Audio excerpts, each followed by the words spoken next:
This is John Walton, and you're listening to the Power Play Point podcast with the blue liner on points and Anna Knox. Here's Wilson, and on the right circle, he scores!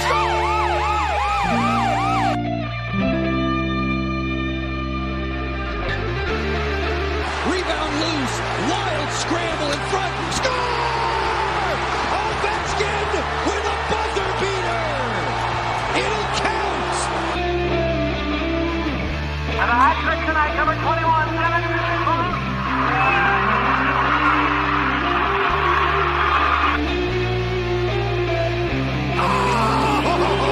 Spectacular! Braden Holtby!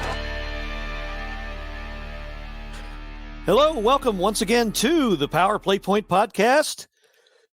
This is the Blue Liner on Point talking to you live to tape from Glen Burnie, Maryland. And we're still in kind of a wintry wonderland here in the DMV. And by my side, as usual, live to tape also from beautiful Centerville, Virginia, that vortex of winter air, is the one and only Caps Mermaid, Anna Knox. Yeah. Happy belated birthday, Gil. Oh, well, thank you very much. I would sing, but I don't need to lose. I don't need to lose the audience. Well, not only that, but that's not. Trust me, that's not necessary. That's probably the one time and it's not you personally with the singing. It's just the whole birthday thing kind of. No time for that. I don't want to talk about it anyway. So, but thanks, Anna, and thanks. Well, at least was it a good day? It was, yeah. It was a very good day. Much like the Ice Cube song. It was a good day. My poor beleaguered wife still barely has the use of two arms. So instead of baking me a cake, she got me a store-bought Black Forest cake, which was very, very good. There you go. And that was the capper. So it was a pretty good day. So and thank you, Anna. Thank you all the listeners who left the kind, well-wishing messages at the old Facebook page. Thank you very, very much. So thank you again. Yeah, I don't have a poem this year. I can't blame COVID, but I will just say like that. And I usually give you an Amazon gift card, and I was like, oh, this is just getting to be so boring. So then I thought, well, next time you're in Centerville, since you were so embarrassed about birthday stuff, I was going to take you to a restaurant here that when it's your birthday, you got to sit on a saddle. And they put on a cowboy hat, and the whole restaurant sings. Okay, yeah. No? I might actually be up for that. This I think it was for my one of my birthdays in my early 20s. I was taken to this place called Don Pablo's in Laurel. I doubt it's still standing. They put the Mexican hat on me and everything. Oh, it's and not just a Mexican hat. It's like it's huge. Awesome. Yeah. My old saddle. Yeah, my old friend Pete Fisher knows all about it. You can ask him if you want any dirty details. But that was an interesting night to say the least. But yeah, so I might be up for something like that. But man, thanks very much again to those who sent me some very nice, well-wishing messages on the Facebook page. And Anna, great idea, by the way, to celebrate any and all of our listeners with a birthday. So keep that going. A lot of props to you for that. Of course. All right. So, let's get to the guts of it. We got very little time and very many games to go over. Mm-hmm. It was a 50-50, 500 type of week for the Caps. 4 games played in the week that was because we postponed due to our own made-up COVID regulations. Ha, ha, ha, ha. So let's just go ahead and start with last Sunday's game on Valentine's Day. in the place where they go PPG and paint against the Penguins. 6-3 loss, kind of an ugly game. Goal scorers for the Caps were Kuznetsov, Vrana, nice to see, and Backstrom. Really, really bad third period. Pretty much did them in. Other than that, I thought they were kind of sort of in it up till then, but just kind of flat towards the end. I think they just ran out of gas or something. I don't know. Yeah, I think for me, the star or the pro was Kuzi's first game back after the whole COVID thing. The con was not playing 60 minutes. True enough. And that's I think that's pretty accurate way of describing what went down. Quick run of the vitals for that game.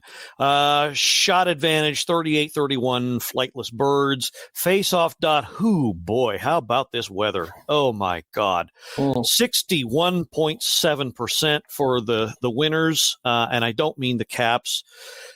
Awful. Yeah, pretty bad. Another stink job at the dot.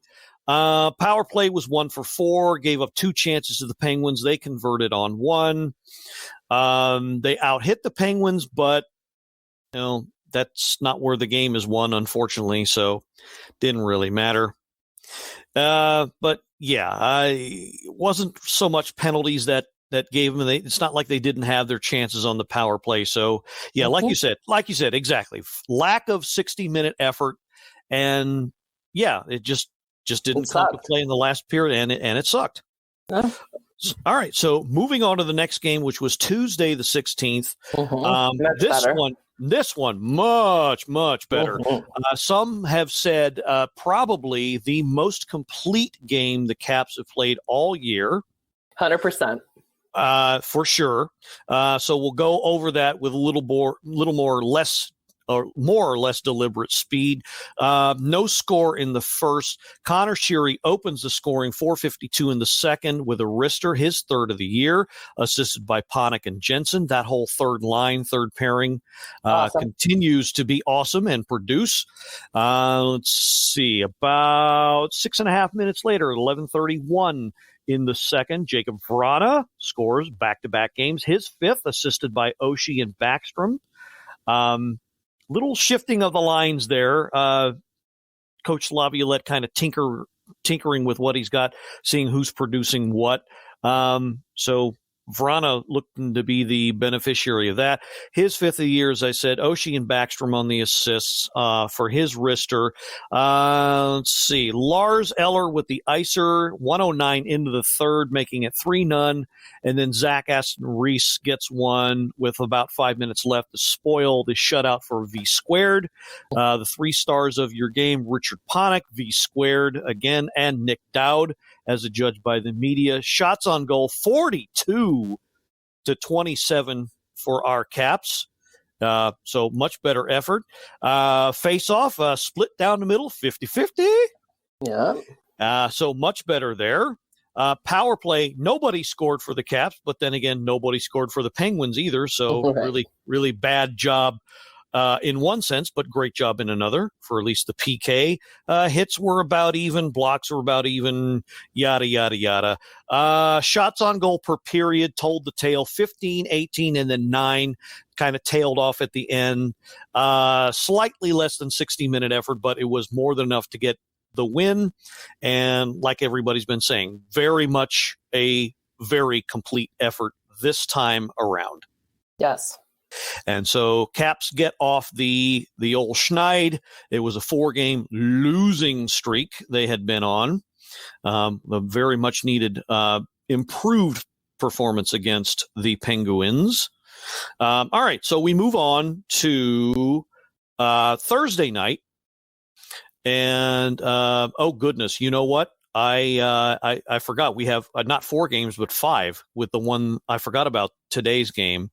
So all right. So okay, I wasn't sure if you were going to do it, but that's fine. I mean, we go through quickly, and then we can get into other stuff. warp speed here, Mr. Sulu. So, okay, here we go. Thursday. So another win back-to-back against back home at Capital One Arena. What's in your wallet? My season tickets. Thank you very much. A 3-1 win against the Sabres. This one I thought was an even better effort, even better looking game on the ice. Nick Backstrom with the PPG to open. Making it 1-0, 17-2-3 into the first with a backhander, Oshie and the captain on the assists.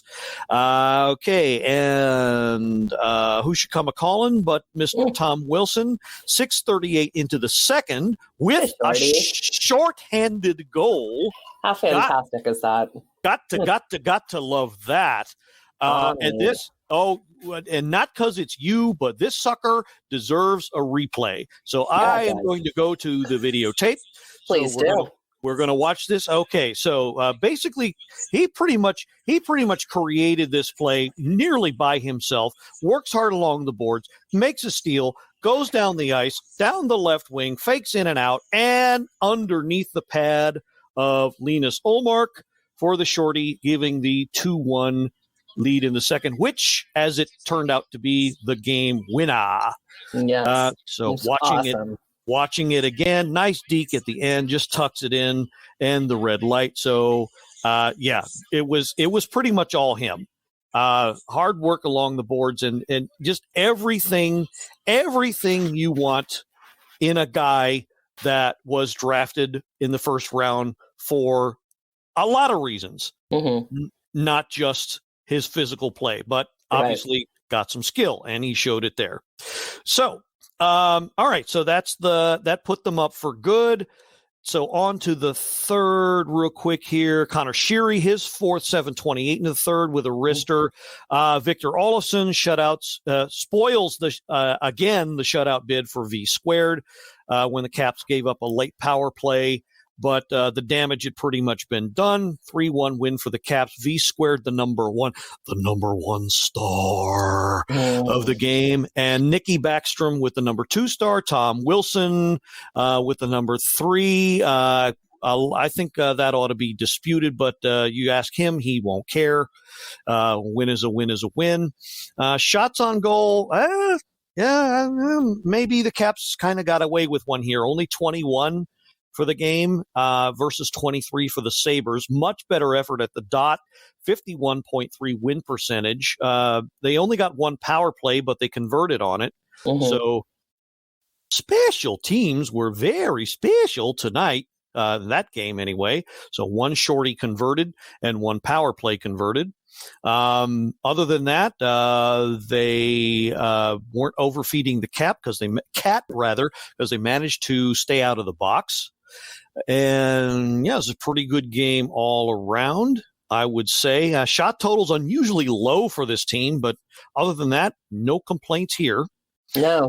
Not at all. So we move on then to the Saturday game against the Rangers. And did you watch this game? I tried to watch this game, and it sucked. I kept falling asleep, honestly, during this game. This was I know I put it on our Facebook page that I do hate the afternoon games. And Stuart Small was like, why? Like, why would you hate the afternoon?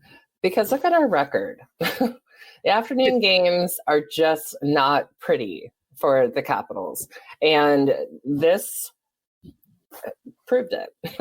This was a shitty game.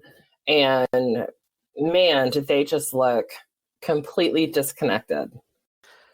Yeah, just awful all around. And when no less a man named Bruce Boudreau and Alan May used the words missed passes more than 3-4 times in 5 minutes. Yeah. It was ridiculous. I mean, it truly, and I think I even posted that on our page, like the frustration level. It was almost like they were trying too hard, and then you're trying too hard that it just becomes like a complete clusterfuck. And that is across the board. I'm not even going to put it on like one player. this whole team looked terrible. Yeah, and it says, I think it speaks volumes also when your only goal scorer is Dmitry Orlov. It was hard for me to like acknowledge that goal. I was like, I can't be a total jerk, but man, is he frustrating the hell out of me this season. So yeah, exactly. So our only goal is number 9, who I can't stand. Yeah. Just not a good, not good. And surprisingly enough, okay, so I know a lot of you out there don't think of plus minus as a tell-all indicator, but surprisingly enough, well, let's see. Nick Jensen was a +1. Orlov was a +1. Hathaway was a +1. So was Dowd. So was Carl Hagelin. So the bottom 2 lines, not too bad, but the top 2 not too good. And they just, I don't know what it was. They just could not generate any sustained pressure. They got 27 shots on goal, which should be enough, but they weren't high quality. I wish I had the heat map. But I'm pretty sure, if you looked at that, there wasn't, you would not find any high danger, high quality shots. They sucked at the dot again, 42.9. They had 4 power play chances, didn't even come close on any of them. No. Gave the Rangers 5, and they let them score on 1. So for me, it was as soon as Tommy got a puck to the lip, I was like, this is not a good sign. Yeah, not a good sign. Yeah, I forgot about that, but yeah, I think that really threw them off. Yeah, him having to miss some time. Now he came back, of course, but yeah, him having to miss some time in the first period, they didn't get to set the tone that they wanted through that, because the Rangers are a fast team, and the only way you can't match them speed for speed unless you have the legs.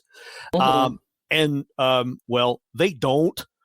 So no. The only way to beat a team like that is to beat a team like that, as in into the boards. And yeah, and when your lead guy that helps you along with doing that misses a significant amount of time right off the get-go, yeah, it just throws you off your rhythm. I won't say that's why they lost, but that it wasn't a good start, and they dug themselves a hole, and they just never crawled out of it. They were never in this game, and yeah, it was. And I don't know, like I said, there was a huge disconnect. For some reason, they kind of looked like you would think that if someone had said to you, oh, they played like this, and my first question would have been, oh, well, did Laviolette switch the lines? Is he kind of shaking things up? No. No, this is an afternoon game that I think becomes a mental cloud of negativity for the fans and the players, because they always play like shit, and it just sucks. If they look tired, they didn't look ready, and when they kind of looked like it was gonna rally, it didn't. And then when you have, what is it? I always say his name wrong. Zibanejad. Mm-hmm. You got it. Okay, so he hasn't scored, and I forget how many weeks or whatever it is, and he breaks his dry spell when he's on ice with us. And so now he's going to get the confidence to move forward and start kicking ass like he did last season for the Rangers. Wow. Mm-hmm. So it was just a clusterfuck of a game, and it was really just, like you said, you were bored. I think I was in and out of, vacuuming and folding laundry, thinking like, I'm just going to walk away. Wait. You were what? Vacuuming. Well, that's appropriate because it sucked. Oh, hey now, bum. Anyway, yeah, it was. Yeah. So it's a. So yeah, I mean, we knew it was an afternoon game, and there was a possibility of that. So that brings us to today. Mm-hmm. Speaking of afternoon games, and so we were kind of dreading that, because originally this game because it snuck up on us because I wasn't going to include this because it was going to be after we recorded because of course it's now 5:45 Eastern time on February the 21st. But this got flexed to a 2:00 start because of the fiasco in Lake Tahoe. Yeah. Yeah. No, I'm saying that on purpose. I know. Tahoe, because if they did not know that there would be a problem with, I don't know, the sun glaring off of the surface of the lake or the ice surface or whatever, come on. Melting the ice. Or that's what I heard. That's why they changed the time, because they wanted the game that day to be, because this was an NBC game and they wanted to play that game. They needed to play that game at night, so they flipped the times. So ours was now the 2:00 slot that the Tahoe game was supposed to be played at. Which I didn't watch, to be honest. I had some other stuff I had to do for school, but I was glad to hear that the Avalanche beat the Knights. Yeah, it's a good game all around. I'm going to try and catch the one tonight with the Bruins and the Flyers. That should be a good one too. So another round of bumbling by the National Hypocrites League. Can't seem to get anything right. So anyway, all right. So let's get to the particulars for this game. It didn't start too well. No. And so we were all thinking, I'm sure, here we go again. All right. So first period, Andreas Jonsson opened the scoring for the Devils on the power play. And Craig Anderson got the start in this game, by the way. Finally. Yeah. And thus the first period would end. So 3:55 into the second, Mr. Hughes, Jack that is, would get his fourth of the year to make it 2-0 Devils. And I'm sure we were all thinking, oh, God, here we go again. And then the tide started to turn a bit. Oshie got his third of the year on the power play. Well, okay, so I think it's more accurate to say the power play saved the day, because without that, I don't know. But I did notice an upswing in the play, in the tempo, and the urgency somewhat after the second goal. So it may not have been, but the power play certainly helped things along. So Oshie, so this one, so Backstrom sets it up, gets it to Carlson, who flings it from the point. Oshie, right place, right time with the deflect. That was no defect, and tips it in, making it 2-1, thus ended the second period, and then the Caps would go to work. So John Carlson, once again, goes to work. He makes his way to the right circle. I remember this now. And I swear, he's got one of the finest wristers I've ever seen. And I've seen a lot. This one was the seventh holy of holies, and this one found its way. This thing had eyes, but thank God not a nose, because it went under the armpit of the goalie and into the net. So hopefully Aaron Dell had his deodorant on, because that's where it went. But he gets his fifth with the sweet wrister Dylan and Vrana. Continuing a surge of offensive play of sorts on the assists, making it a 2-2 tie. And then the one I somehow missed. I walked away from the game for all of 2 seconds. Somehow I missed this. The go-ahead goal by Oshie, again on the power play. Mm-hmm. And he just rips a wrister from the high slot, gets it in. Kuznetsov and Eller on the assists, making it 3-2. And then the capper, which would turned out to be the game winner, Carl Hagelin flew down the left wing and drew a penalty, a late penalty, just by being him, skating down the wing and just, making a nuisance of himself. And he got tripped and drew the penalty, and Caps converted. A sweet pass by Oshie from Backstrom over to the captain. From at that moment, I don't know if did you see it? Oh, I saw it. My God. Yeah. I mean, talk about just reflexes. I mean, it's like how, like, when you watch it live and then like you see it, in all the replays and stuff, it's like, how the fuck does Alex Ovechkin, like, God, like, he's just on, it's fantastic. But when you were talking about the Hagelin penalty, I don't know if you noticed, but I noticed there was a ton of players on both sides that were tripping and falling on the ice quite a lot during this game. I don't know if not intentional, but just like there just seemed to be a lot of I don't know. It was weird. I don't know if I noticed that, but I will say this. And look, I mean, I'm not one to knock my own team facilities and whatnot, but yeah, unfortunately, Capital One has not been known to have, let's just say, the highest of quality of playing surfaces. So that would not surprise me. I didn't pay attention that much to that, but yeah. Well, yeah, now that I think about it, there were a lot of guys who were sliding, and it just seemed, like I said, it wasn't even like, oh my gosh, we had all these tripping penalties and things. It was just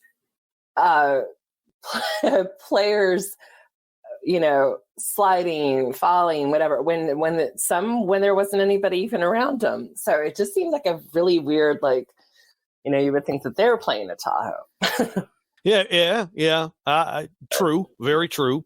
All right. So Ovechkin, sweet shot is only he can do, and from an angle sharper than my razor blade, and I've got the beard to prove it, for his sixth of the year. Mm-hmm.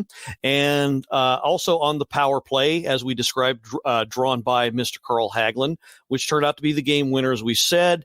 Devils got this sphincter-tightening late goal. Nikita Gusev with his first. I hope he doesn't go around gooseving people too often, because you can get arrested for that. But 12 seconds left in the third, but the Caps managed to wrap it up and not let anything bad happen in those 12 seconds. So, a win is a win is a win. 3 stars. Your 3 stars are TJ Oshie, John Carlson, and Nicholas Backstrom. I really thought Craig Anderson should have gotten a mention, because I think he kept them in the game, I thought. I agree. I even wrote down, like, my question mark is Jensen. My big old, like, what the fuck was Jensen? I don't know what Laviolette is hoping he's going to do or prove. Orlov, I put it in meh. He was better, but I still can't jump on board. But I thought Craig Anderson, like, good for you. You know what? He had some fantastic saves and absolutely should be acknowledged. Screw all those people on Facebook who are like, oh, Samsonov was in. Shut up. I don't know if I would rush Samsonov back just all that fast just yet. Let him get a little bit closer to game shape, I think. So I don't know. We'll see. We'll see what they decide. So I don't know if they'll go with a 3 goalie thing for a while, but either way. We both liked Craig Anderson today, and I think he deserved a little shout out. I think he does, and I would wholeheartedly agree. 24 out of 26, pretty good considering he'd been pretty much coming in cold and only made one appearance. So not bad. Okay, so tail of the game, 41 shots for the Caps, although you wouldn't know it. at least initially anyway. Let's see, pretty good at the faceoff dot, 54.41%. And as I mentioned earlier, power play, it saved the day, 3 out of 4 converted. I think they should have been a little bit more physical. This is a young Devils team that probably could stand, probably could have been intimidated more. Maybe that's why, they got to such a slow start. But 19-12 on the hits for the Devils. Yeah, that's what I like to have seen a little bit more of. But it worked out, because usually when they up that game, that's when they have a better chance to impose their will, and it just so happened that it didn't. It worked out that the Caps were able to not have to rely on that, but again on the power play to get things going. So thus was the week that was, all 5 games in the books. And it was, okay, so 3 games played. That works out to 3 wins and 2 losses. Not bad week at all, compared to losing 4 straight. Mm-hmm. So got that monkey off their back. So a quick preview of the upcoming week. We're still at Capital One for the next 2 games. Those pesky Pittsburgh Penguins, say that 3 times fast, back again for 2 dates at Capital One, Tuesday and Thursday, 7:00 puck drop for each. Then it's on the road to Prudential, I think is the arena that's called, in Jersey, for a pair, a weekend back-to-back, 1:00 and 3:00. I don't like that. I don't like that at all. Okay, and they stay on the road for a few more dates, a couple in Boston, 7:00 puck drop for each, rounding out the first week of March. And then the next after that, ending that road trip, is Philly. That's going to be one heck of a test. I'd like to see how they rebound against that horrible game they had against them before. So thus is the week and a half that will be. Well, you've got 2 weeks. Yeah, it's about right. It's about 2 weeks or so. So that's how much is covered. So did you notice? You said you didn't see much of this game, but did you notice? Did you watch any of it at all, though? The Tahoe game? No. This game, the Caps game today. Oh no! I watched it. Yeah, of course. I'm just saying. Yeah. Why? Okay. Well, So of course, the Caps were playing in their new third jersey uniforms, the navy blues. I love.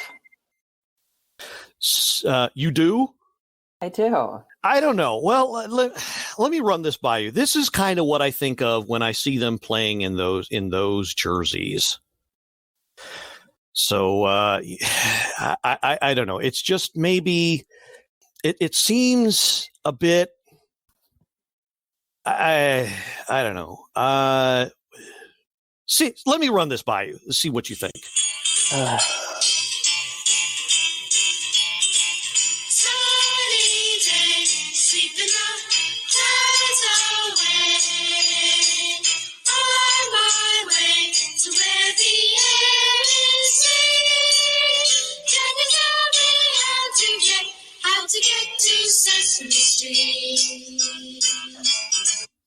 You pick it up what I'm putting down? No. Oh, One more. Okay, one more. This game brought to you by the letter W. As in, we hope this Washington team wins on this frozen water game. I'm sorry. It's a little, I like the overall design, but that cheesy looking W is a bit too Sesame Street for me. I'm sorry. Okay. I like it. I think it's clean. I think I like the color combination. I don't like flashy stuff, and I don't wear jerseys anyways, but I like this one. I think it's different. I think I like it. I like it. There's something about it. I just like the whole color combination when they're on the ice, and I feel like it's a good vibe jersey. Okay, I don't agree to disagree, but okay, yes. that's fine. That's fine. So someone else who will probably have an opinion on that, as well as other more important things about the Washington Capitals play, is now joining us as a special surprise guest for this week. You may know him as the co-host of the Sports on the Hill podcast with Carol Porter III. You can catch that live every Monday evening on Facebook Live, as well as over the True Radio Network, and he hosts the with him being Carol and the other yours truly, Anna, the Caps Talk, which is usually the first section of the show. I'm talking about the one and only Robbie Gross. Oh, Robbie, are you there? I am. I'm doing a live sound check because I haven't used this microphone in a very long time. How do I come across? All good. Sounds pretty good to me. All right. Sounds good. I'm actually calling using an old-fashioned thing called a landline phone, which I haven't used since our podcast moved to Zoom for season 5. So it's been a while. But, I actually hated the jersey at first. So I sort of agreed with Gil. And then now we've won 2 games in it, and now I particularly love them. So it's very simple, and but I get frustrated because I never know what games they're going to wear them. They kind of released some, but this game obviously came out of the blue, so I did not know that they were going to wear the blue, and so I had to run upstairs after the first goal was scored because I was wearing my retro red jersey, which I really love those jerseys a lot.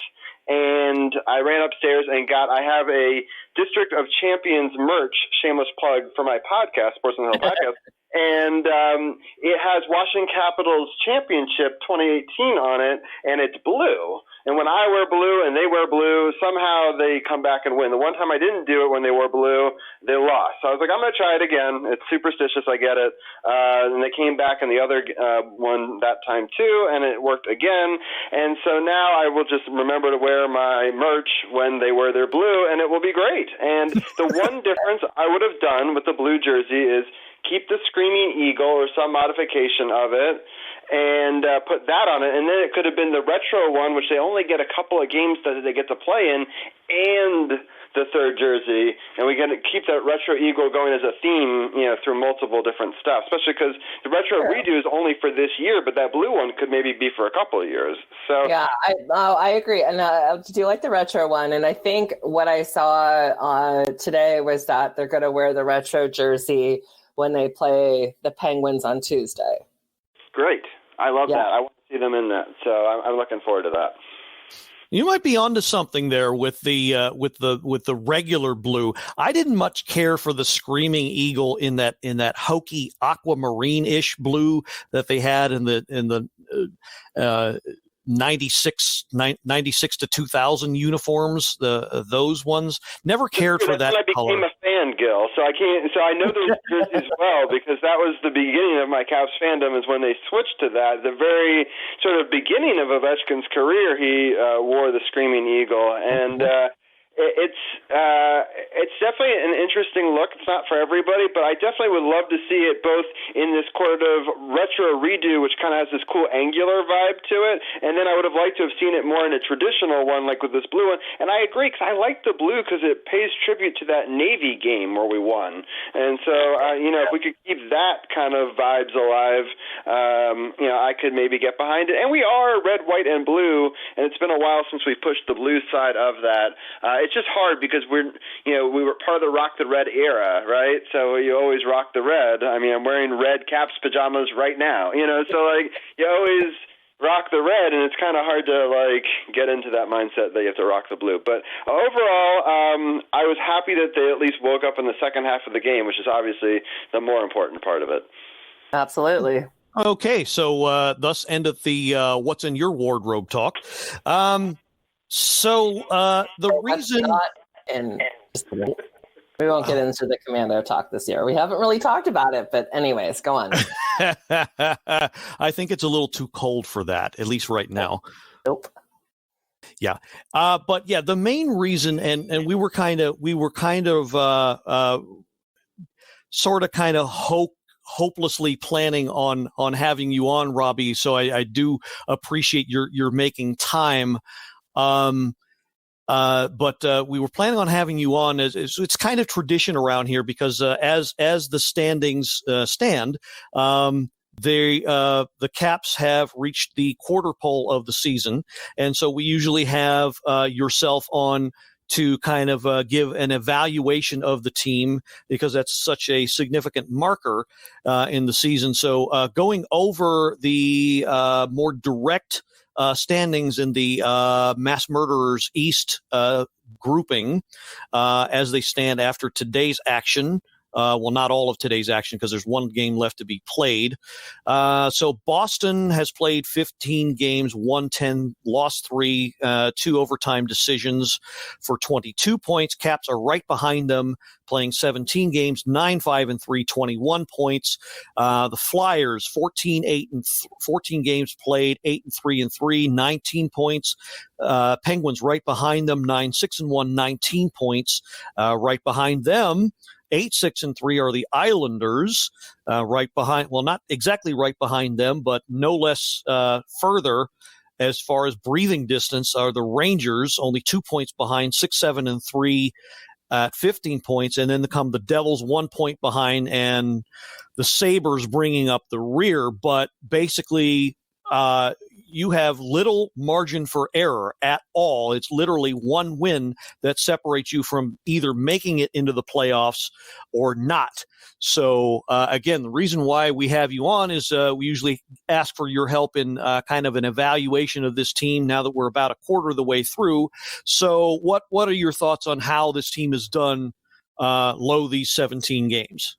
Yeah, for sure. It's there's been some obviously ups and downs. Like we've been able to defeat some of the better teams, but then lose to some of the worst teams. Like I was getting very nervous about this Devils one. I'm happy that we've kind of feasted on Buffalo, but on the flip side of that, we've already played a lot of Buffalo games. There's not a ton of them left. But for the most part, it's been make or break. I mean, we've lost a bunch of games in Pittsburgh, but we've also played all 4 of the games in Pittsburgh. So the 4 upcoming will be in Washington. So it'll be interesting to see how that series changes. The Rangers one is a conundrum. I think we have a 4-game losing streak to the Rangers dating back to last year.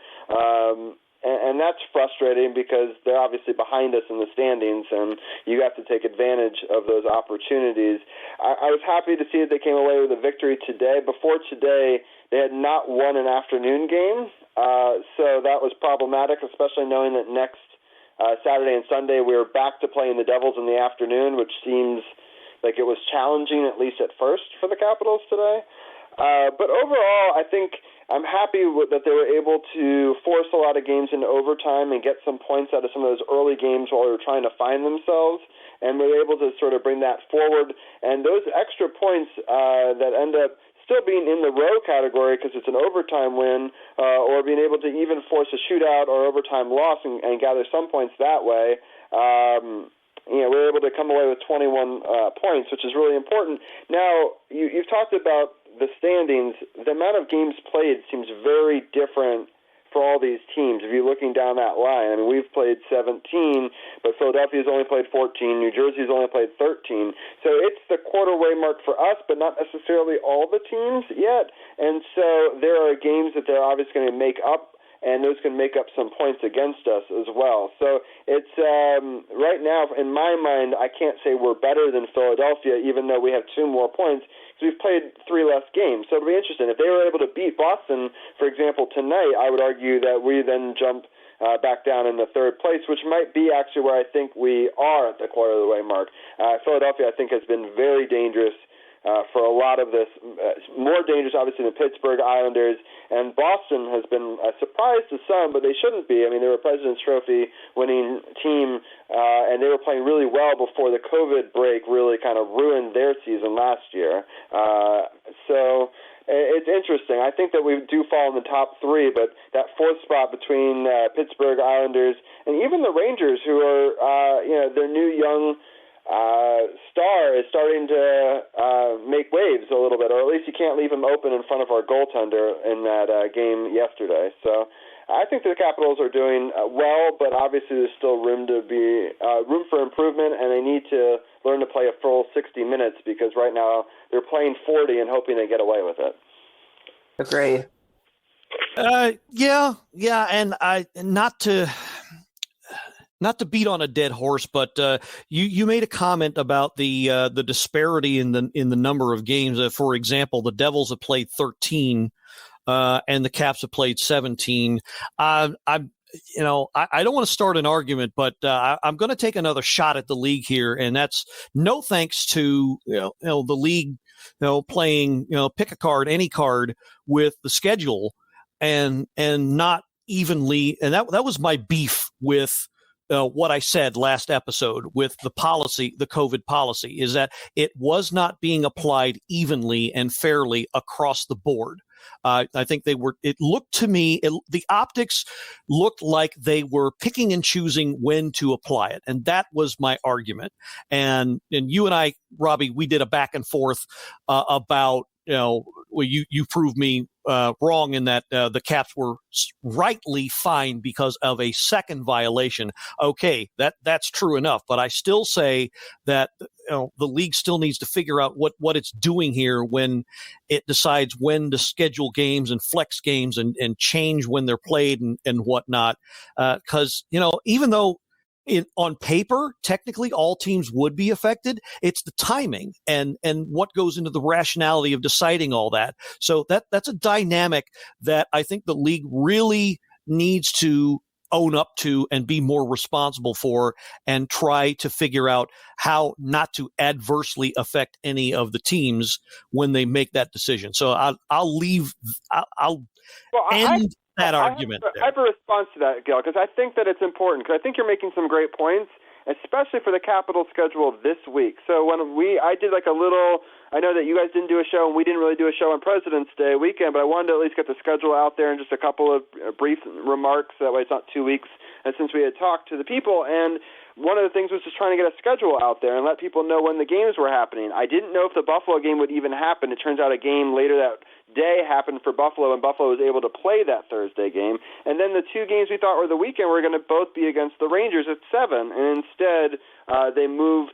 First of all, the opponent, they have to switch now Jersey, and Jersey needs to reschedule a lot of games, so they had to move some games around, and I get that. But then with this debacle in Tahoe, they decided, oh, wait, we can't do it in the middle of the day, and now we've got a slot on NBC. Let's move that brand-new Caps-New Jersey game into primetime, which is Caps haven't played well in primetime, and they don't play during the daytime, I should say, on the weekend, and they don't necessarily play well on national TV. And they threw that out of nowhere, and they had to switch goalies today. Originally, they were going to probably go back to double V. Instead, they emergency put Anderson in from the taxi squad and send Sam down. And lucky Anderson has been, trying and waiting for an opportunity, and he got his first start for the Capitals today. But, we had to really play the system and kind of surprise some people and even field a team today because we were just playing just yesterday. True. Very true, and I good sleuthing on your effort there, Robbie. I had no idea they had to even pull that sleight of hand to get Anderson technically ready or listed as the starter. The last thing I had heard was that Samsonov was back on the regular roster that I knew of. But yeah, you're right. They did have kind of had to fool with the lineup and with the rules as to who was eligible and who was not, because it again the scheduling dynamic is not one that you normally have to deal with. And again, my problem has been, look, figure out what you're doing and apply it to all teams so that it makes sense to all teams, not just a handful. It's great for the COVID one, but then this one's not even related to COVID and the scheduling change. So, that's the most surprising part. I'm like, it's not their fault that, you don't have a primetime game now because you didn't realize that lettering under an ice would melt the ice and it would become slushy. They should figure that out before scheduling the Caps and changing the schedule 3 times this week, Gil. Like, they didn't know if the Buffalo game were going to happen. They then added the Rangers game, then they switched it to a Jersey game, then switched it to a day game, and somehow the Capitals were able to win it after a kind of a sloppy beginning of the game. But, it was just, for me, it's like, wow, that's a lot of adversity to face. Yeah. Yeah, and if you can overcome it, then that's a good thing. Yeah, I mean, that's I don't want to beat a dead horse, but every time I see something like that, I'm not one of these tinfoil hat wearers. I'm not one of these people that are going to cry conspiracy theory, but it's hard to ignore the optics again, which is this kind of thing seems to happen to the Capitals more often than not, which I'm sorry, you have to call into question the integrity.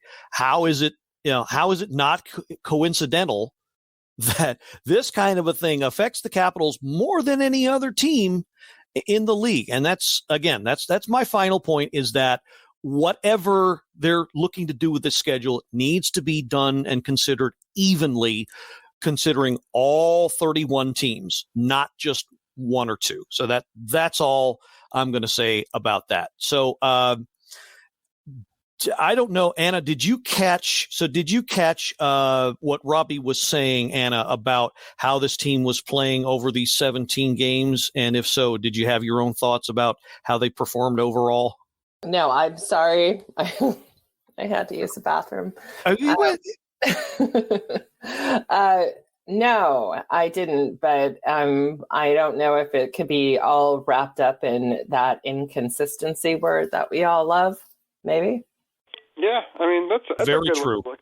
I think, for sure. I mean, basically, I think that they've performed well, in certain high situations, but I think overall they haven't necessarily beaten they should have come and destroyed New Jersey today, in my opinion. And they should have destroyed the Rangers yesterday if they can, Pittsburgh and the Bostons and, even play like Philadelphia really tough. But they seem to, I don't want to say play down to their competition, but they don't start the game with as much energy as I would like. Yeah, no, and I think prior to you coming on, I said to Gil that inconsistency seems to be kind of the word of the day if we're going to go back to the Sesame Street thing. But yeah, the letter is W for Gil, and the word for me is inconsistency, which doesn't start with W, but that's okay. But I will say that I think the frustrating thing for me is that there are certain players that are absolutely shining in one game and not so much in the next. And I think, like a Nick Dowd, I'm so impressed with that line, so impressed with what he's done, but he also has got a ton of penalty minutes. And it's like, that's very frustrating. And of course, we've all been frustrated with Jensen. I'm not quite sure what Laviolette sees in him that we are missing. I think today he was a little bit more active, but not happy with him and Orlov. Okay, he scored yesterday, great, but still, so it's just that inconsistency. So I think that team, that's hard to see, considering that in the beginning when we had the COVID Russians out, we saw a very happy-go-lucky team that nobody thought was going to win, and they were doing fantastic. And the vibe just kind of shifted a little bit, and I don't know why. I guess, and I don't think it has anything to do with, Kuzi or Ovi coming back, but something shifted. And I just don't feel like we're not playing 60 minutes. Absolutely. That is so frustrating when we do see it, like last week's game. We're like, oh, wait, there we go. We got to win. The team looks great. Everyone's on. And then, like, what the hell with the Rangers? And even today, today was a little too close. So I think that is kind of, when you talk about the halfway point, I'm frustrated with the inconsistencies. Yeah, I think we can all agree that if they can find a way to more consistently put a 60-minute game together, they're going to come away with a point at least more often than not. And what's different about this year, obviously, other than the fact that the league can monkey with the schedule all at once and it's less games, is that because it's less games, overtime points are going to be more of a factor this year. So 60 minutes means a lot more that way. If you can get to 60 minutes with a point, it's going to mean a lot more if you can at least get that far, shootouts notwithstanding. We won't open up that can of worms. Right. That's what it boils down to. Put together a good 60 minutes and they'll get to where they need to be. Right. Also important. Go ahead, Robbie. It's really try to get both points in regulation, though, and try to keep points away from your opponent, because all those games are 4-point games, right? It's, if the other team wins, they're gaining on you in such a huge way. It's not like you're playing a West Coast team where, back in the day we used to talk about in-division games counting for so many more points, because you're trying to keep points away from the people that are trying to fight you for those spots. And there's only 4 spots, and it's all very close in points. So, like today, I know that New Jersey isn't a good example because they're kind of at the bottom of the division, but if you're playing someone like a Philly or a Boston, you need to beat them in regulation so that they don't get any points against you as well. So, you're trying to get points in every game and not lose any in regulation. And meanwhile, you're trying to keep the other teams from doing the same. So it's a very different dynamic for sure. Yep, and hence the term 4-point game for any of you out there who wonder what the heck people mean when they say that, because that term has gotten thrown around a lot this year because of the fact that all the games are in division. They're not even totally in conference. They're in division this very strange year, which is another strange dynamic that's been thrown at, but everybody's getting used to. So, 9 wins in 17 games outright, 3 overtime decisions, not too bad.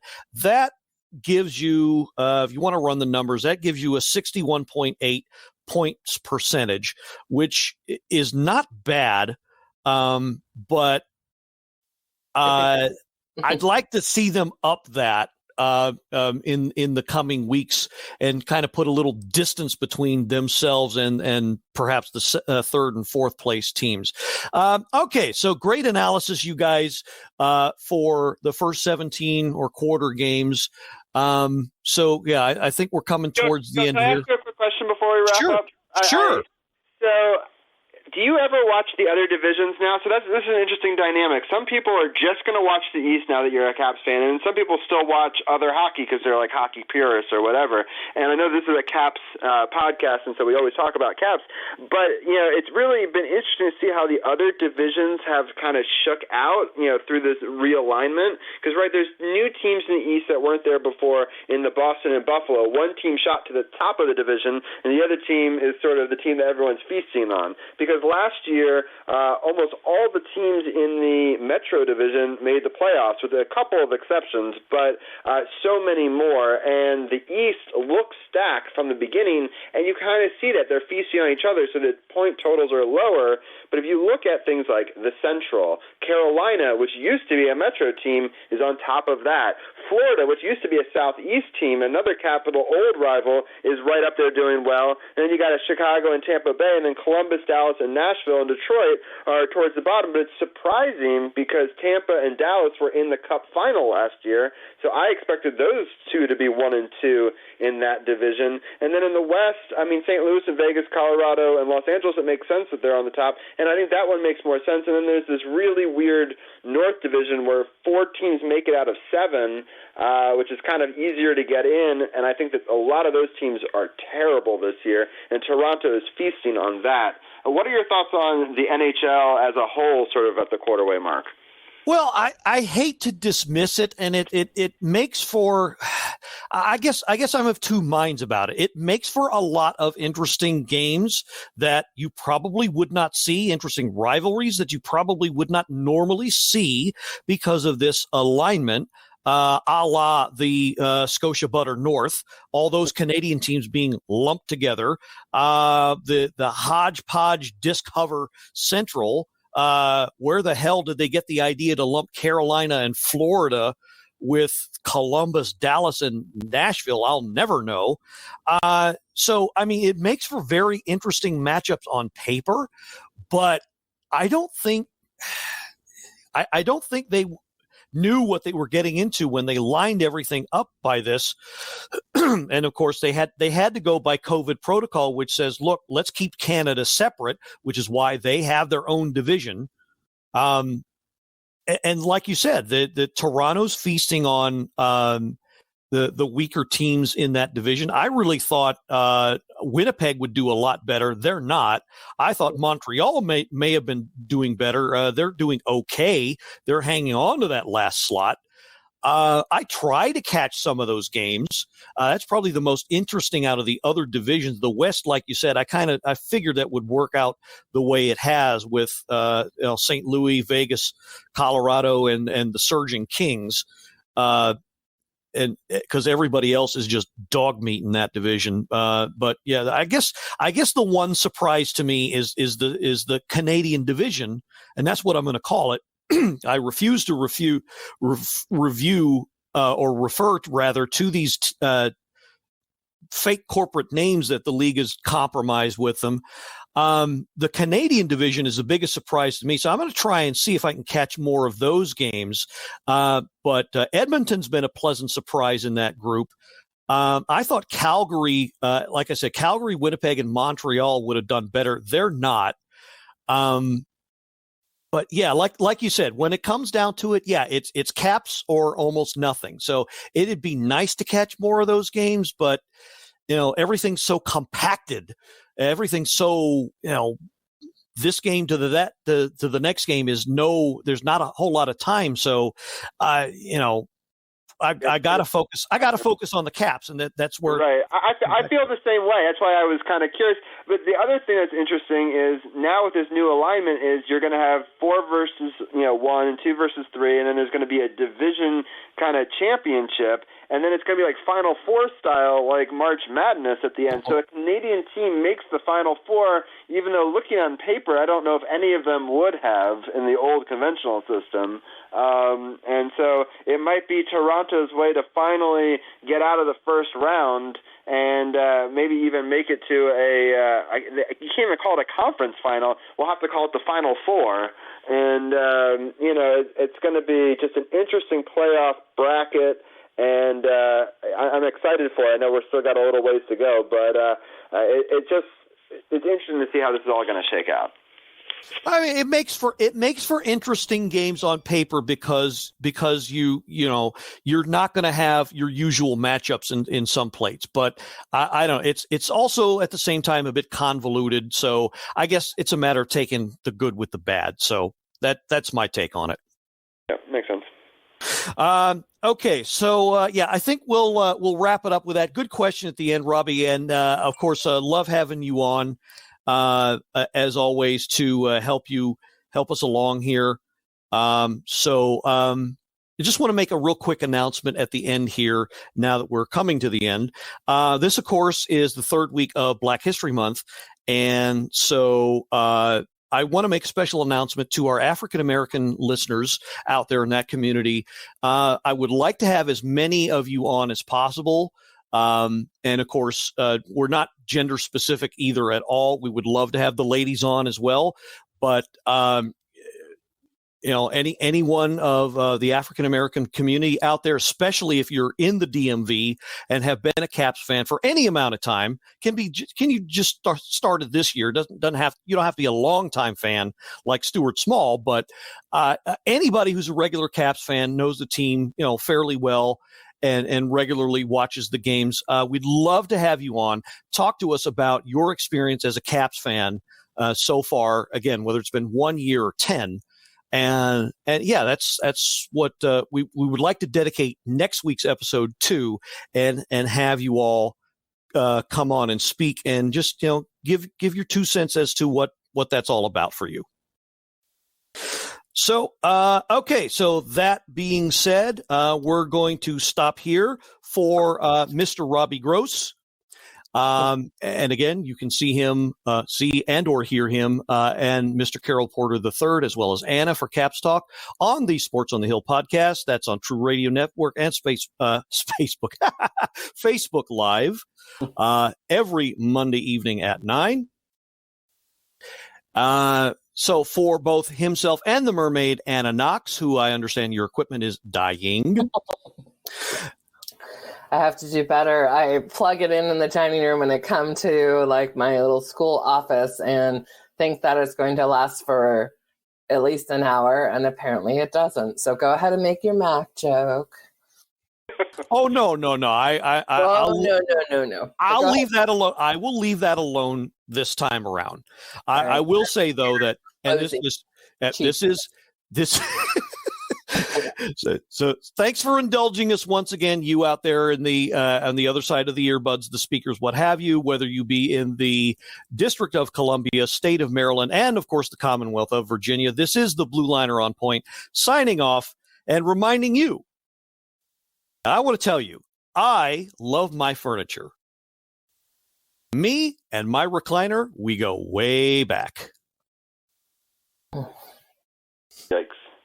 Nope. Hallelujah, and let's go Caps. Let's go. This has been another episode of the Power Play Point podcast. All episodes are available from Apple Podcasts, the Podbean app, blueliner77.podbean.com, and now available from Stitcher. Music by Joe McAllister, voiceover by Jeffrey Conkle.